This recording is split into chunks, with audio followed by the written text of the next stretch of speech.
Welcome to the latest episode of our podcast series for financial advisors. Today's episode is an industry update, what financial advisors need to know about growing through recruitment and M&A. It's a conversation with my partner, Lewis Diamond. I'm Mindy Diamond, and this is Mindy Diamond on Independence.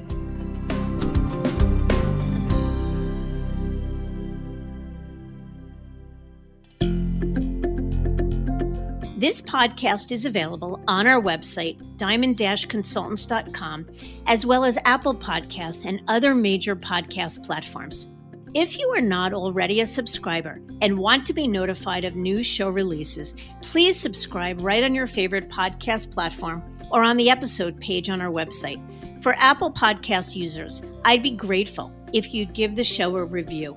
Your input helps us to make the series better and alerts other advisors like you who may find the content relevant. And while you're at it, if you know others who are considering change or are simply looking to learn more about the industry landscape, please feel free to share this episode or the series widely. One of the major motivations for advisors who choose independence is the desire to build an enterprise through recruitment of other advisors and/or M&A. And even for those non-enterprise builders, the option to selectively deepen their bench via recruitment and having the ultimate flexibility over who to hire is appealing. While wirehouse advisors can grow via acquisition through their firm's sunset programs and selectively adding team members through their firm's training programs, at the end of the day, advisors still do not truly own their clients and are limited in how to structure deals and who they're able to target.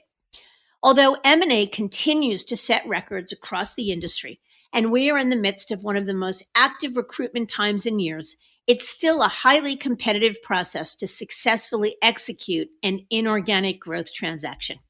So if you're interested in building your business through inorganic growth, here's what you need to know before embarking on this journey. Lewis joins me to break down the facts.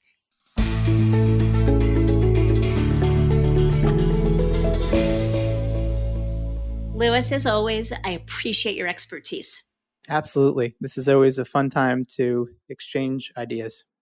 Okay, so a lot to talk about. Let's jump into it. Number one, why is recruitment and acquisition so appealing to advisors? I guess put another way, what's the real power of M&A? Yeah, it's a really good question. And it's not just wirehouse advisors that are interested in recruiting advisors with books of business or mergers and acquisitions. The obvious reason is financial, why so many folks are interested in acquiring. The term that comes to mind is operating leverage. If someone's running an independent business, operating leverage means that they can keep their fixed costs relatively consistent as they add each incremental dollar of revenue. So by doing so, the business becomes much more profitable. This is compared to a wirehouse environment where the firm keeps the operating leverage.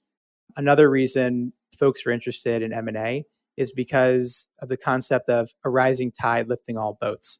Let's say I'm a $500 million firm. Maybe my business would sell for 8 to 9 times earnings, but now I buy a smaller practice for 6 times earnings and merge it in.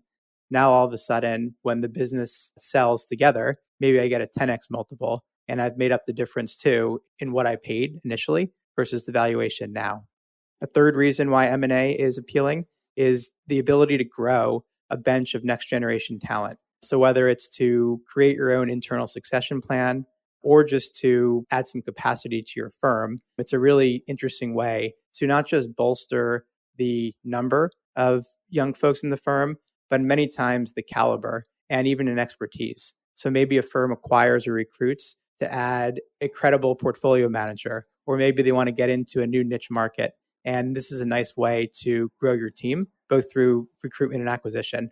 And then finally, I would say is just the sharing of expenses. This is probably more so on the recruiting side, but being able to distribute expenses to multiple folks, having a couple of different advisors share in real estate costs and maybe sharing assistance and technology is a nice way for everyone to win by gaining skill together. But do you think that every Breakaway. So that is every advisor that's coming from a captive environment that chooses to be independent.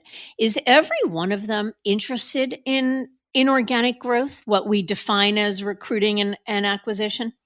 Definitely not everyone, but at the same time, I would say most are at least open to it.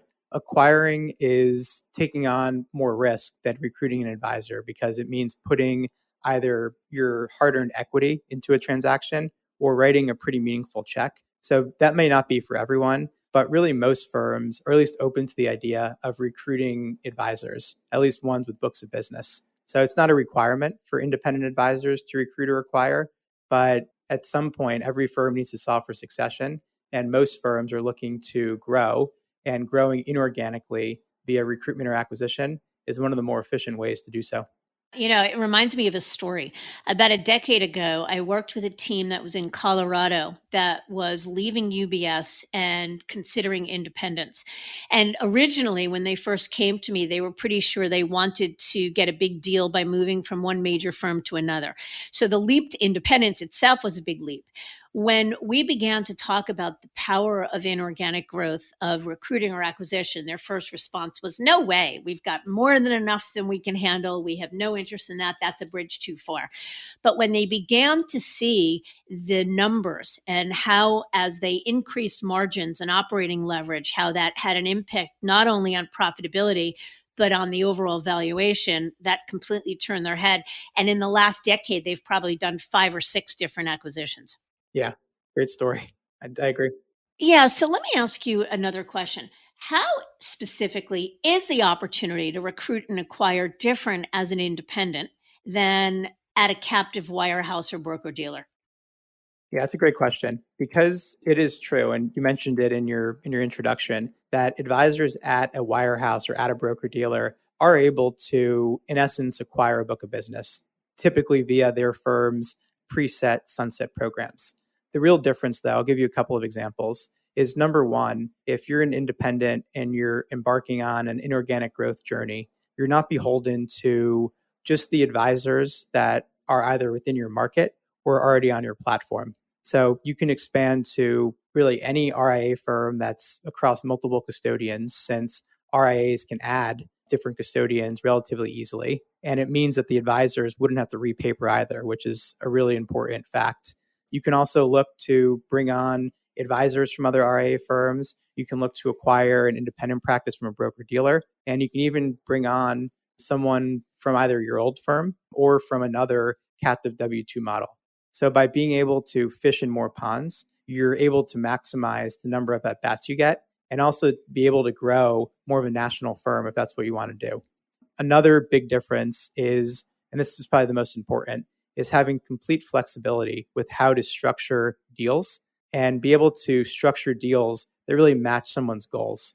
The Wirehouse Sunset programs, whether it's the Merrill Lynch, CTP, UBS Alpha, Morgan Stanley FAP, or Wells Fargo Summit, they're really good ways for both sides, a retiring advisor to monetize their practice and get paid for their life's work, and also for an inheriting advisor to pretty efficiently take over a meaningful book of business. The downside, though, is it's a preset structure. An advisor who enters this program, there might be one or two choices, but they're likely going to be out within a set period of time. They're selling for a set multiple, and they're very restricted in what they can do before, after, and during the transaction. You compare this to an independent that can really structure the deal any way they want to. They can pay an advisor over a 10-year period. An advisor can sell part of their business now. An advisor can stay on as chairman after a deal. They can keep some equity. They can stay on as a consultant. There's a lot of different ways that this can happen. And because of it, you can maximize the chances of coming to an equitable deal for both buyer and seller. And then I would say the last part is in the M&A world as an independent, the buyer, so to say the next gen advisor, isn't going to be locked up captive to one platform for a minimum of 5 years like they are in a W-2 construct. So overall, it's just a lot more freedom and flexibility with who to go after and where they're coming from, with how to structure deals, and ultimately with not being locked up. And with more choice comes a higher degree of probability of succeeding and accomplishing one's inorganic growth goals. All right, so that sounds good, but I absolutely agree with everything you said. And one of the trends we're seeing a lot, you and I agree on, is the people driving the bus in advisor movement these days is a lot coming from the younger generation who looks at these wirehouse sunset programs and say, yeah, it's great for the senior advisor. And sure, it's a good way for me to inherit a book of business. But at the end of the day, I'm signing my life away or I'm tying myself up for the next 7 to 9 years. So how would a senior advisor recreate a wirehouse sunset program as an independent? Yeah, it's a really, really good question. It's something we get asked a lot too, because right now, what we're seeing is many teams across the wirehouse world and in the industry have the multiple generations that are at different stages of their careers. So you might have a senior advisor who is considering their firm's retirement program and is pretty close to the end. And you have a younger advisor who wants to take over that book because it's hard earned and it's a really good way to grow the business. But he or she really wants to go independent. So we've actually helped a number of our clients recreate a sunset program, but as an independent. Like I mentioned earlier, there's a lot more flexibility though with how to structure it, at least for now too, to be able to get capital gains treatment for the sale of that business versus ordinary income can be pretty powerful and making it better for both buyer and seller. But as an example, let's take an example wirehouse sunset program, which might be a 5-year payout. Let's say it's a 200% or 2 times revenue deal. As an independent, you can very easily recreate the same thing. But let's say the advisor wants to get paid in 3 years. You can do that. And you can take on debt as the buyer, or just take a lower payout for a longer period of time. Or maybe the buyer wants to stretch out payments over 10 years because they want to make sure the assets stay and that the retiring advisor is still motivated to keep clients around. You can do that as well. If anyone wants to reach out, we can share financial models we've created. We've actually done it for a couple larger scale clients, and they've very successfully been able to convince their soon to be retiring partner that not only would they be able to recreate their sunset program from their firm, but do it in a more tax advantaged way and actually be able to get more money in the end and get the benefit of being independent. So there really is a way to create a win-win, but it still requires the soon to be retiring advisor to be open to taking on the risk of a move. And of course, it has to be the right time to make a move because no move is easy and it's not for the faint of heart.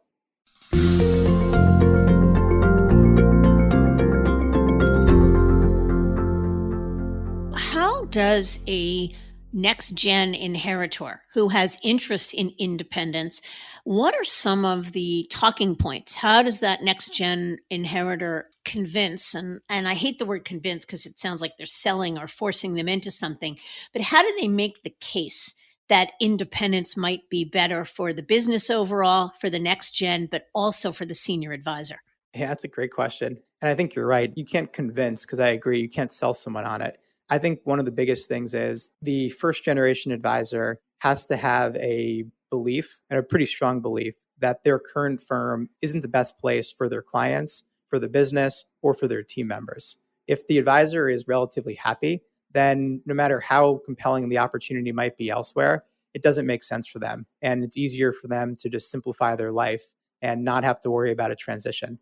But I think if there's a fundamental belief that the advisor isn't able to serve their clients correctly, or it's not the right legacy for their clients, then a next gen advisor can help to show a soon to be retiring advisor just about the benefits of independence, that they'll be able to serve the clients with a lot more flexibility, to be able to customize technology to not just their clients' needs, but also their clients' kids' needs, that they can create a brand that this advisor has input in. And it's going to be a brand and an image and a firm that outlives the advisor. It's not just going to be gobbled up into new business and be no trace of that advisor into the future. And I think another way to do it is, of course, financially, is you want to create a financial structure that's at least equivalent. I think it has to be better for the retiring advisor than the sunset program, because what you're asking is for this advisor to take a risk in transitioning and to take on a bunch of extra work at a time where they probably want to slow down and take it easy. So I think, again, you can't convince someone who's happy that they should do it. But if an advisor has a belief that it's not the right place, there's a lot of good that can be shown. Let me ask you a question, though, because we've worked with a number of teams like this. do you think a team that has a family dynamic, either father-son, father-daughter, mother-son, et cetera, that those teams are better fits to go independent and kind of do this structure, or are other teams better geared for that? I think it all depends upon the team, and it all depends upon the motivations and how all constituents, all stakeholders want to live their business life. The reality is, though, for the right family teams, for the right multi-generational family teams, it's the ideal scenario because presumably there's a level of trust. Presumably, there's a level of familiarity and camaraderie and synergy, if you will. So they've got sort of, it's not just a team that was put together by spit and glue, but it's a team that really belongs together and everybody rowing in the right direction. And if in these multi generational teams, I think the key, even going back to the question I just asked you, is what you see more often than not, obviously, is a parent or a family member that really is really vested in the success, not just in the business, but in their child, in their prodigy, in their next generation. And when they really care about the success of the next generation, they're much more likely to be open to the notion of what's best for the business, not just what's best for me. And that's the key, but I think you hit it on the head, Lewis, that it has to make sense. A senior advisor is not going to be willing to walk away from an easy way to monetize his life's work in place if he's perfectly happy with the status quo.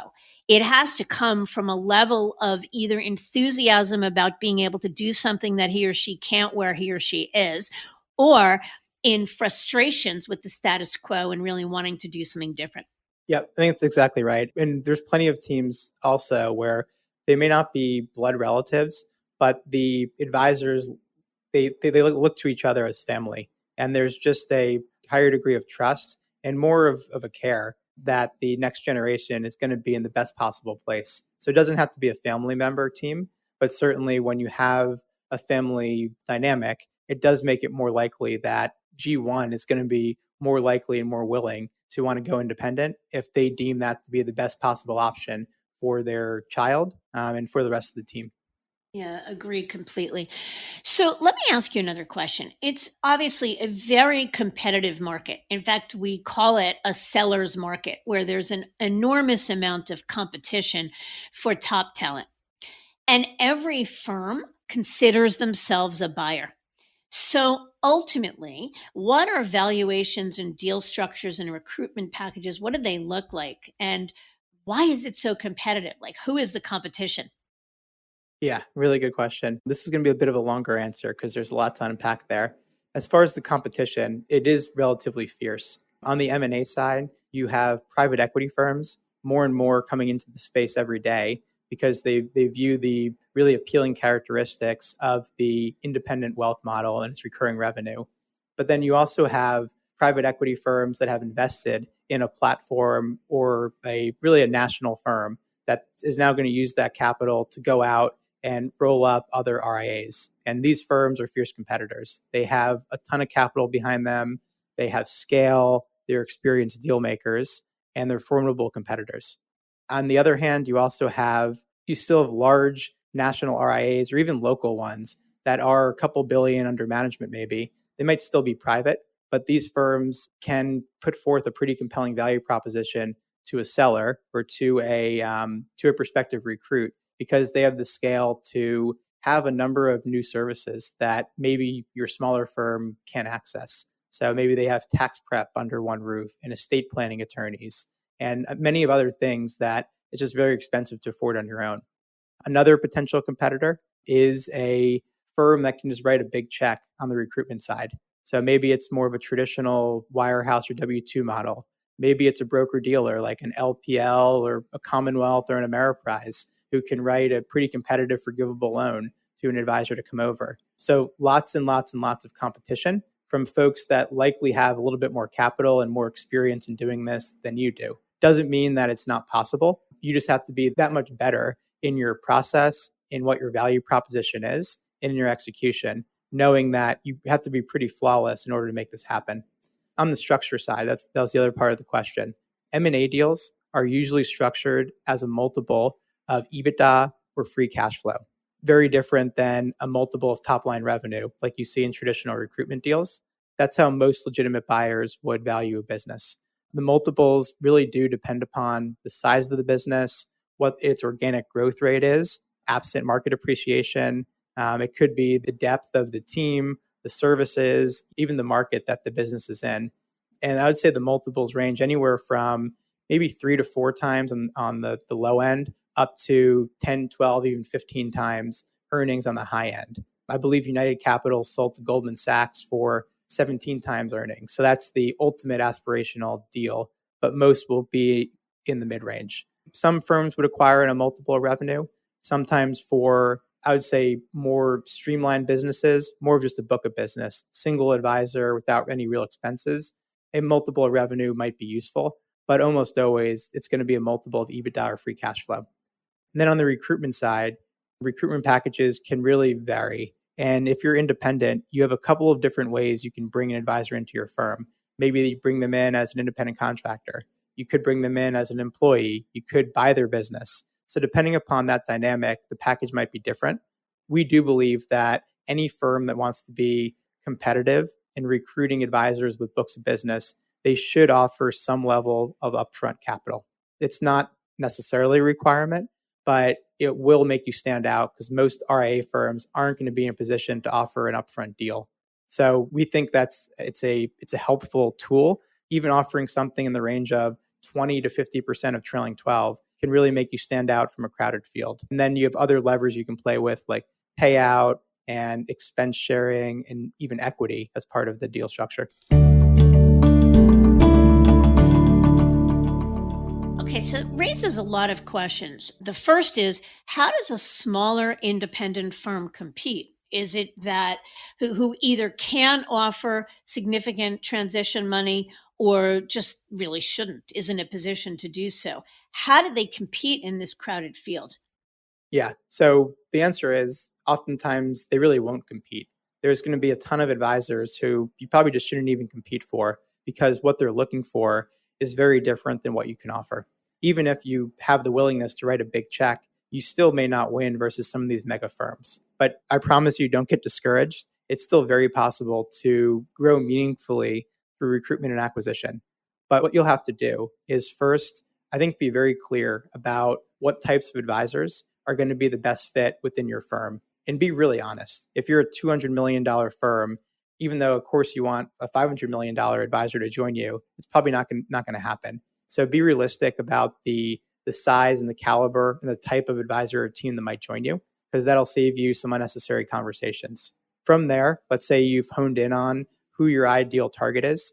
You have to get really good at telling your story, having a truly unique value proposition that's going to stand out from all these different firms that might be bidding for the same advisor or the same deal, and customize that value proposition to what an advisor is most looking for. So let's say it's an advisor who's 42 years old and is really eager to grow. Instead of talking about your succession planning capabilities or the fact you have a great culture, instead, I would focus more on the unique ways you're going to help that advisor grow. Maybe you have access to custodial referral programs, or you have a large center of influence referral network, or you have a really good digital marketing capability, or you're looking to hand off relationships to that advisor so they can manage it. If you're really clear on that and you can customize it, then even as a smaller boutique firm, you can be more responsive to an advisor's needs than some of these larger firms that could be a little bit one size fits all. So to me, that's the best way to stand out, is be realistic about who you're targeting. And then if you get that at bat, be really good at telling your story, but in a different way each time, depending upon what an advisor wants and needs. Yeah, and I think we counsel all of our clients who want to engage in inorganic growth that it all starts with the acronym WIFM, what's in it for me. That when you are lucky enough to be sitting in front of a prospect, the best way to determine what's important to that prospect is to ask a bunch of questions. What motivates you? So in your example, we're presuming it's about growth, but maybe it's about something else. And the more questions you ask, the more you're able to customize your value proposition to meet the needs, to answer the question, what's in it for me if I join you? And isn't it possible, Louis, that the fact of the matter is there are plenty of people, plenty of advisors that would much prefer to work for a small firm than a mega firm? That's absolutely true as well. It's a good additional point. Many advisors would prefer that. And it could also be equity is a meaningful currency that a larger firm isn't going to want to put forth. And also control. So control is a major thing. If an advisor joins or sells to a larger national organization, they're likely giving up a high degree of control and autonomy versus maybe if they merge with you, they'll truly be a partner in the firm, have a seat at the table, and they'll have a meaningful amount of equity in the organization versus it being more about the cash. So, again, coming back to what that advisor values, and to your point, asking the right questions, that can really help you target the right people and still have success, even though it's a really competitive time right now. Yeah. I was going to ask you about equity. You just mentioned it. So, to what extent is equity or can equity be a valuable currency? I think it's incredibly valuable. Not everyone is going to be as excited about equity as others. Usually, an advisor who's at or near retirement would likely value cash and more of the sure thing of cash in a deal than equity. But certainly for those who are younger and looking to grow, or even advisors who just they're really bullish on the industry and on this and on your firm's value proposition, equity can be a game changer. The downside of equity is it's illiquid until there's a liquidity event. Sometimes it's a little bit opaque how it's valued, and you are taking risk. Cash is always king, but for those who are willing to take a little bit of a risk on the future of the industry and betting that businesses will continue to still be really valuable and that joining together, our combined equity is going to be more valuable than mine as a standalone independent, it can be really powerful. And I would encourage folks to use equity wisely because you can't create more of it. So be very careful about who you give it to and when, because you can't really get it back. But I wouldn't be stingy about it either. If you have the right opportunity in front of you, someone who you really want to bring in, if equity is what it's going to take to get them, then I think it's better to have a smaller piece of a larger, more valuable pie rather than keep the whole pie to yourself. You and I are representing right now a late 60s-year-old advisor who you would think would want all cash in a deal. Yet this advisor is jazzed by the notion of equity.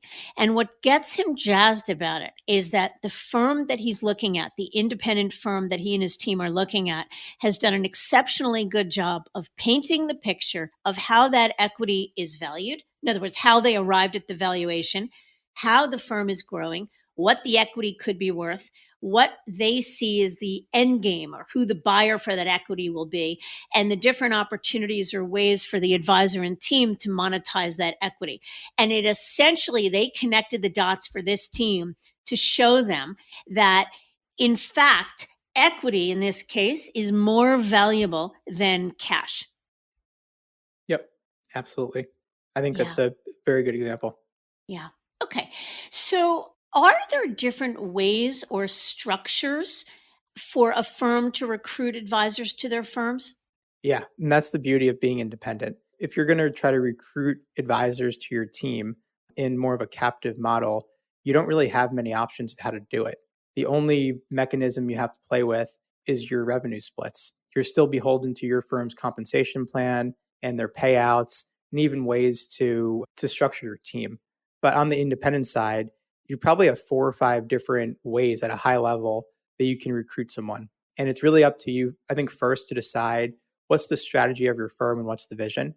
Because once you kind of begin going down the path of bringing folks in one way, it's a little bit hard to back out of it. So I'll give you kind of the high level ways to think about recruiting advisors to your firm, but it's more important to recruit people that are the right fit under the right structure rather than just accumulating assets. So one way to recruit an advisor is just bring them on as a W-2 employee. Maybe you just give them a slightly higher payout than they had at their current firm. But these are folks that are going to value the fact that they can be independent with you. They don't have to build a business. They can tap into your infrastructure and they don't have to go through the brain damage of building a company. But a traditional W-2 construct likely won't appeal to all. So you also have the ability to bring advisors on as 1099 independent contractors and let them, in essence, rent the platform. Maybe you share some expenses, but you charge them for rent. They're paying for their own staff, but they're paying you an override to access your platform, to access your resources, and to not have to build something from scratch. That's a very appealing option for many because they can still own their own business. Another way is to buy a portion or buy all of someone's business because they're looking to retire. Or maybe they're looking for a monetization event and they want to be aligned with a partner. So you can buy 10, 15, 20, 50% of the business now and still let them own and control some of their equity. And then I would say the last way is to make it more of an equity transaction, is merge the businesses together and create one entity. So instead of giving cash to this advisor, they become K1 partners. So a lot of different ways as an independent to structure it, but again, comes back to what you're looking to solve for and listening to what a potential recruit's looking for, because most of these models aren't going to work for each recruit. They're probably looking for one thing in particular. And if you can be nimble without really compromising the integrity of your firm, that gives you the best possible chance at winning. Yeah, I love that. I think that it is nimbleness, the ability to be nimble, that is probably most appealing or most refreshing for advisors as they're leaving the captive environment and looking at independence. But so let me ask you a question. How can advisors or firms, nascent firms, begin to see deal flow? Or put another way, how should advisors think about getting at bets? Yeah, that's one of the harder things. I know we get probably 15 calls a week from firms of various shapes and sizes that are looking for lead flow. They're looking for us to help them grow inorganically. So, but it's hard. There's obviously a finite population of advisors, especially quality advisors. And like with most things, we would encourage every firm to not wait for the phone to ring from a recruiter or a consultant or an investment banker or a COI referral source, but to take matters into their own hands. So for those that have identified inorganic growth as being a really important and appealing attribute for their firm, they should really be on the offensive. So a couple of different ways to do this. I would say one is working through your custodian or your broker dealer's business development team. Tell them what you're looking for in a very specific way so that if they come across someone that's a fit, they can let you know. It's usually their preference to help their current firms. It's less work for them, and they'd rather build one larger firm than have a couple of smaller ones. That's a great way. Second, I would say, is use your network, is talk to advisors that were at your old firm or that you know, explain what you're doing, see if it might be a fit, see if they have friends of friends who could be interested. I would say third is wholesalers. Wholesalers interact with all the same folks that you might want to go for. And wholesalers want to help you. So I would definitely talk to wholesalers, explain what you're looking for.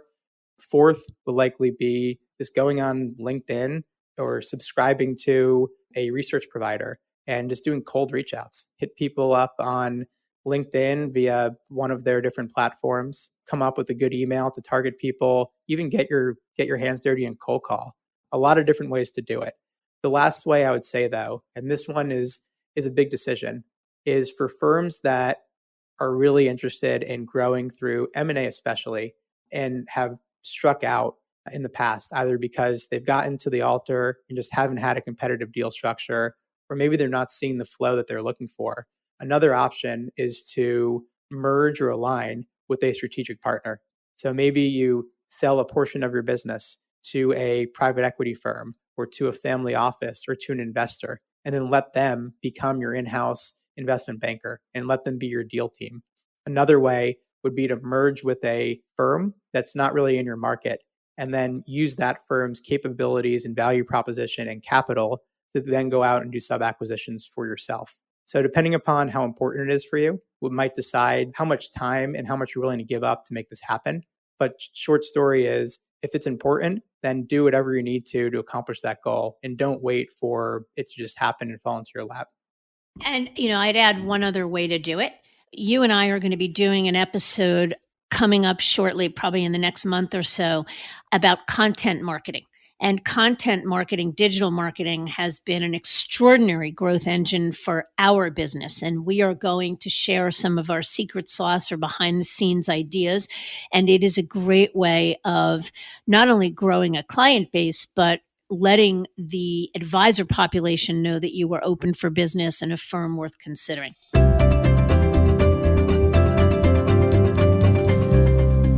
One last question, Lewis. Do you think that going independent would be worth it financially, even if a firm would be ultimately unsuccessful in recruiting or acquisitions? Yeah, it's a really good question. And it's not just will it be worth it financially, but is it worth it altogether? Many advisors have the perception that if I'm not an enterprise builder, I'm not looking to grow through recruitment and acquisition, that I just shouldn't be independent. It's not worth it. I don't think that's necessarily true because there's a ton of really valid reasons why someone would want to be independent that fall outside of the financial and out of the inorganic growth. So, for example, someone might just want to have full control and agency over their business life. And even if they're not looking to grow, they value their autonomy. They value owning their own equity. They value having their own brand. They value customizing technology.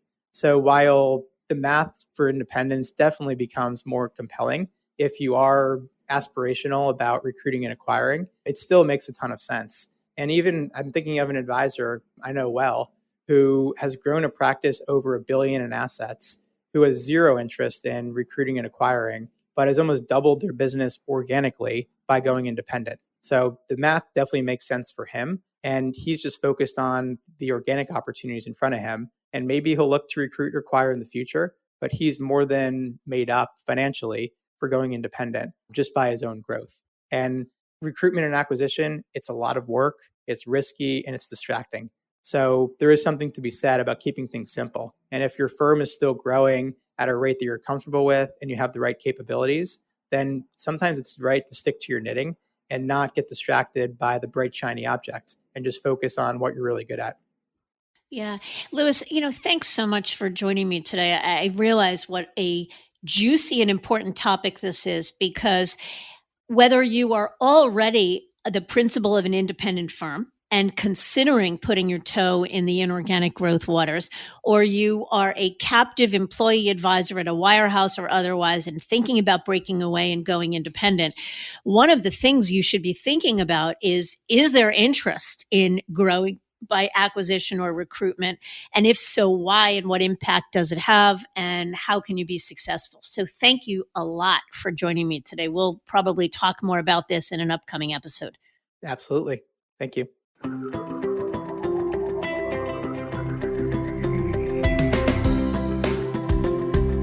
I thank you for listening.